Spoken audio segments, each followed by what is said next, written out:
Hi, this is Kathy Hale. I'm here to discuss question EDAD 764. What are your organization's areas of greatest need? What evidence did you use to determine this need? What steps have you taken or will you take to begin address this need? Who might be affected and how? And what steps might you take to mitigate any negative or unintentional consequences of your actions? So, in looking at the two items from the CIPSL, the plans and procedures for leaders to help students be college and career ready, and also facilitating a safe, fair, and respectful environment, I think the perfect program for me to talk about today would be our Night Zone program here at San Marcos High School. In our Night Zone program, it is an after-school program that's funded by a $250,000 grant. We're in year 4 of a 5-year grant from San Diego County, and I am the admin who leads this grant. I think this is perfect to talk about because one of the issues that our school faces is that we have really 2 schools within one school. We have San Marcos San Marcos students from San Alejo, which is sort of an affluent community. Many of them have gone together for elementary and middle. They've known each other for years. And then we also have our students from San Marcos Middle, which is more urban. It's traditionally more Hispanic. It tends to be lower income.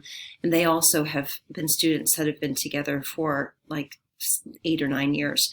So when they come to our school, it's really the first time that they are interacting with students who are kind of different from themselves. One of the things that our after-school program Night Zone offers is it really is there to support students, for all students, not just students from one part of town or the other part of town. And the way that it supports them is through academics, through social, emotional, through clubs, and we even have food services. So this is a program that has a coordinator who I work with, and we have we have programs every single day from Monday through Friday from 3:30 to 6 that students can take advantage of. It especially helps our lower income students, but it is open to everyone. And with regard to steps of need, we've surveyed students about what kind of programs and clubs that they want. A big focus for students is academic tutoring. We hire our own teachers and we have a master calendar where there's daily tutoring in all the different subjects. And that's wonderful, and that really helps everybody. But another component that especially speaks to students who are more lower income is clubs and fun things that that are free for them. Night Zone is completely free for students. Most of the money goes to paying their tutors for their time. And so in addition to having academic support, the students can also do things like participate in like a martial arts class or a baking club or enrichment in the arts. And so these are all things that really are driven by what the students want to do. In addition to that, we also survey students a couple of times a year to find out what clubs they would like, what would help them. And 2 of the clubs that we're working on building that come from our student surveys are Driver's Ed, and we're also working on creating a cosmetology club for hair and makeup. And there was one other club, what was it? Cosmetology, makeup, and Driver's Ed. Driver's Ed has been a real,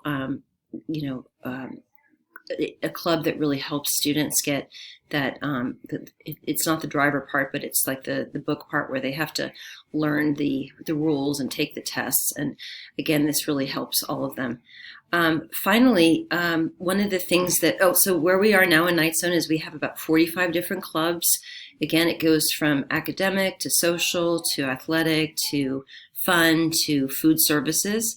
And we have a student body of about 3,600 students. About 1,000 of our students are involved in Night Zone. So this is really a club that is probably one of the biggest clubs on campus because it literally engages about a third of our students.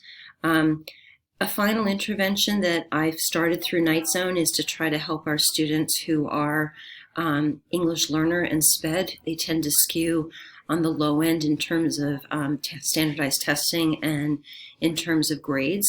So what I've started doing is about 5 interventions a semester that are timed before progress reports, where students are able to come in and have teachers help them with their academics like the week or 2 weeks before progress report ends. And we've had a lot of success working with our SPED team and working with our EL coordinator on having specific interventions to help those students. So they come in on a Saturday from like 8:30 to 8:30 till 12:30, and they usually have a core teacher like a math science person or an English history person, and working together they can work on their grades and getting their assignments in and checked before their grades. So this was something that I created because I really felt that this would be an additional support for our students who are really the most fragile and who need the most help. So that is what Night Zone is all about. And I would say in terms of the next steps, anytime you start a new program, there are always things that are unknown. What I've learned, which is, I guess, a consequence, is that we overspent a little bit more in the first semester. So I'm having to cut back a little second semester. This isn't, I don't think, a negative consequence, but it certainly was unintentional. I think that it's hard to stay on top of all the bookkeeping when some of these things are, these teachers work a certain number of hours and then you don't get all the data for maybe 2 months from accounting. So that's something that's been a challenge. But again, I think the main goal of the program is to support students and try to find ways to make sure that the budget aligns with that. So thank you for listening to my talk about Night Zone and how it addresses one of the greatest needs of our school, which is having a significant number of students at our school that are low socioeconomic, and they really would benefit from these after school supports that we put in place. Thank you so much.